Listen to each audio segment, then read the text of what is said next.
Welcome to AI Peer Review. Today we're tackling, well, a really fascinating and surprisingly tricky question. How well can large language models, LLMs, actually judge the performance of other LLMs? We're going to dig into an interesting paper called Judging the Judges, Evaluating Alignment and Vulnerabilities in LLMs as Judges. Yeah, and the core issue here is pretty critical, isn't it? As these models get more powerful, how do we even check how good they are efficiently? I mean, traditional human evaluation, it takes ages, it costs a lot. So the idea of using LLMs to judge themselves or judge each other is obviously really tempting. Exactly. So our mission today is really to understand the upsides and, crucially, the downsides of this whole LLM as a judge thing. We want to figure out, when can you trust it and what are the traps you need to watch out for? What I found really smart about this study was their choice of benchmark trivia QA. Because human agreement on those answers is super high, right? So it gives a cleaner signal for how the AI judges are doing without getting tangled up in human subjectivity. Absolutely. It provides a clearer baseline. And the paper, it was pretty thorough. They looked at 13 different LLMs as judges, a real mix, Llama 2, Llama 3, Mistral, Gemma, even specialized ones like JudgeLM, and of course the GPT-4 family. 13 judges. And who were they judging? They were judging 9 different exam taker LLMs. Again, a mix base models, instruction-tuned ones, Llama 2, Mistral 7B, GPT-4 Turbo. So yeah, a pretty comprehensive setup. Okay, so let's get into the first big question. How well did these AI judges actually align with humans? When you compare their scores to human scores, what did they find? Well, the sort of headline finding is that only the really big advanced models, specifically GPT-4 Turbo, Llama 3 70B, and the newer Llama 3.170B, showed what the researchers called very high alignment. Very high, but not perfect alignment. Still some difference compared to how humans agree with each other. Definitely not perfect. Even these top models, they still don't quite match the level of agreement you see between two human evaluators. The study pointed out their scores could still be off by up to 5 points compared to the human scores. 5 points. Okay, that sounds potentially significant depending on the scale. It can be, yeah. And the smaller judge models. How did they do? Oh, much lower alignment. Considerably lower. It really drives home that you can't just grab any LLM off the shelf and expect it to be a reliable judge. The model's own capability matters a lot. You can actually see this pretty clearly laid out in Figure 1 in the paper. It shows the average scores and how much the Scots Pi scores varied. Scots Pi. That brings us neatly to the next point. The paper really stresses that just looking at simple percentage agreement, like how often the AI and human gave the same score, can be misleading. Why is that? Right. Because you could have a judge that agrees, say, 80% of the time, but its actual scores are still way off the human scores. It might be agreeing on the easy cases but getting the harder ones wrong, or just assigning scores differently overall. Simple percentage doesn't capture that nuance. So that's where this Scots Pi coefficient comes in. How does that give us a better read? Exactly. Scots Pi is clever because it adjusts for how much agreement you'd expect just by chance. Imagine two judges just randomly assigning scores, they'd still agree sometimes. Scots Pi tries to filter that out. So the paper showed models with similar percentage agreement could have wildly different Scots Pi scores. A higher Pi score means the agreement is more meaningful, less likely to be random luck. Can you give an example of that difference? Sure. They mentioned the difference between human agreement and just using exact match, basically, checking if the answer is identical. The percentage agreement difference was about 26 points, but the Scots Pi difference, a massive 64-point gap. You can see that stark difference in Figure 1B. It really highlights how misleading simple percentages can be. Scots Pi tells you if the judge understands similarly, not just if it accidentally picked the same score. Okay, that makes sense. So is there a Scots Pi score we should look for, like a threshold for saying, okay, this judge is pretty reliable, maybe within that 5-point score difference you mentioned? Yeah, the study suggested that a Scots Pi value over 0.8 or 80 generally meant the LLM judges' scores were closer to human scores, usually within that 5-point range. So that's a much better indicator of quality alignment. Got it. Okay, so scoring alignment is one thing, but what about just ranking models? Saying Model A is better than Model B, even if the exact scores aren't perfect. How did the judges do there? That's a really practical point. And interestingly, the study found that even judges with lower alignment scores could still be pretty decent at just ranking the exam taker models correctly. So if all you need to know is which of these models is generally performing best, you might not need the absolute top-tier judge. How did they measure that ranking ability? They used Spearman's rank correlation coefficient. Basically, it checks if the order the LLM judge puts the models in matches the order humans put them in. Most of the judge models scored above zero point 0.7 on this, which suggests they have a reasonably good sense of the relative performance. Better than zero point 0.7 is pretty good.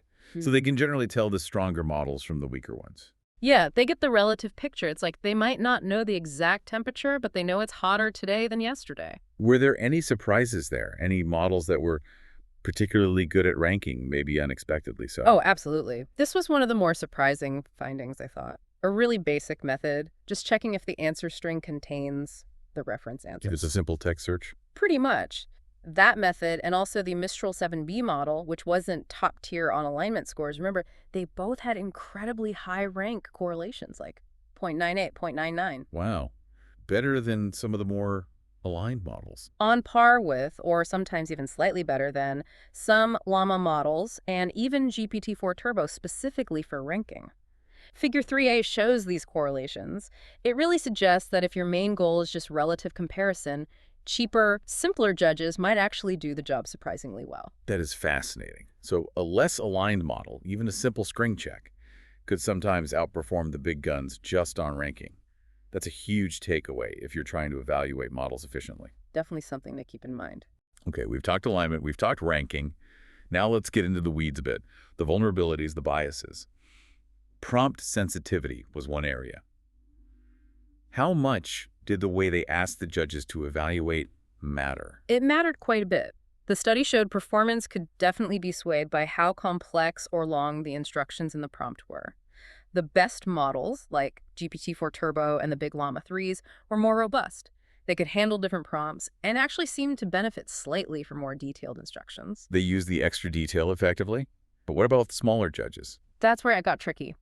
For some of the less powerful models, giving them more detailed prompts sometimes made their alignment worse. Worse. How come? The thinking is they might just get overwhelmed. They struggle to process and correctly apply lots of complex instructions at once. It's like information overload. Figure 4b illustrates how those Scott's Pi scores changed with different prompts. So yeah, prompt engineering for your judge is definitely not trivial. Right, it's not just plug and play. Another bias mentioned was leniency bias. What's that about? Leniency bias is basically the judges being too soft. They tend to mark incorrect answers as correct more often than human judges would. Oh, interesting. Like grade inflation for LLMs. Kind of, yeah. And this was much more noticeable in the smaller models. They calculated this leniency probability, P plus I, and for many smaller judges, it was well above zero point 0.5, meaning they were definitely leaning towards saying correct. Figure 6a gives a nice visual comparison of this across the judges. Were there specific types of wrong answers they struggled with? Not just general incorrectness, but specific failure modes. Yes. One key area was underspecified answers. Answers that weren't totally wrong, just incomplete, lacking detail. Even the best judges often marked these as flat-out incorrect, which a human might see as partially right. Okay, so nuance is still hard. Anything else? Yeah, kind of bafflingly, sometimes an exam taker would produce an answer that was an exact match to the reference answer. The perfect answer. Exactly. Yeah. And some judges still failed to mark it as correct. Seriously, how does that even happen? It's unclear, maybe some internal processing glitch or misinterpretation of the scoring criteria, even with an exact match. Figure 5 shows how they tested responses to some flawed, dummy answers, highlighting these kinds of issues. Wow. Okay. And did the order of things in the prompt matter? Mm-hmm. Like if you gave them multiple correct reference answers, did the order change the judgment? For the smaller models, yes.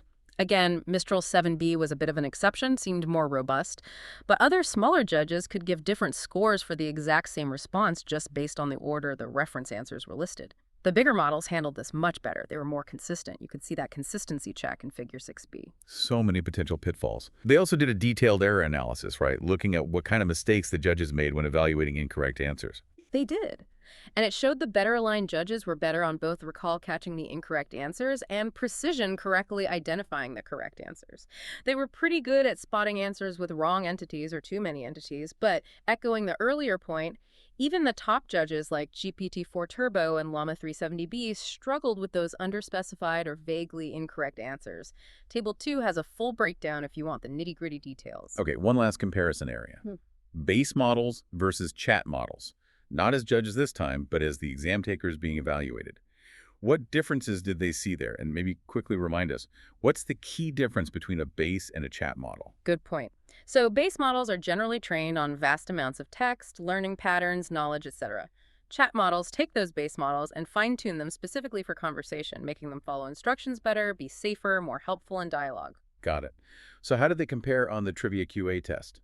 Interestingly, when they just use simple exact match scoring, the base models often did better than their chat counterparts. Really? The less conversational ones knew more facts. It seemed that way, at least by that metric. When evaluated by humans, or GPT-4 Turbo, that gap narrowed, but it didn't disappear entirely. The error analysis suggested maybe the chat models during that alignment tuning process might have sort of unlearned or suppressed some specific factual knowledge. They became better conversationalists, but maybe slightly less accurate fact retrievers, sometimes hallucinating plausible but wrong entities more often. Figure 10 gives a visual on those error types. Fascinating trade-off. Okay, let's step back and sort of summarize the big picture here for you, our listener. This deep dive really shows that using LLMs as judges, it's promising, definitely scalable, but you absolutely need to be cautious. Just looking at simple agreement scores can hide some major issues. Yeah, and here's the really practical bit. Even the best LLMs aren't perfect judges. They have different strengths, different weaknesses. Smaller, cheaper models might be okay if you just need a rough ranking. But if you need accurate, reliable scores, you're lastly looking at the big, expensive, state-of-the-art models. For now, anyway. So thinking about the future of AI evaluation, this research really shouts that we need better metrics, right? Metrics that go beyond simple agreement, like Scott's pie. And we need to understand the biases baked into these LLM judges much better. And really think hard about the specific evaluation task.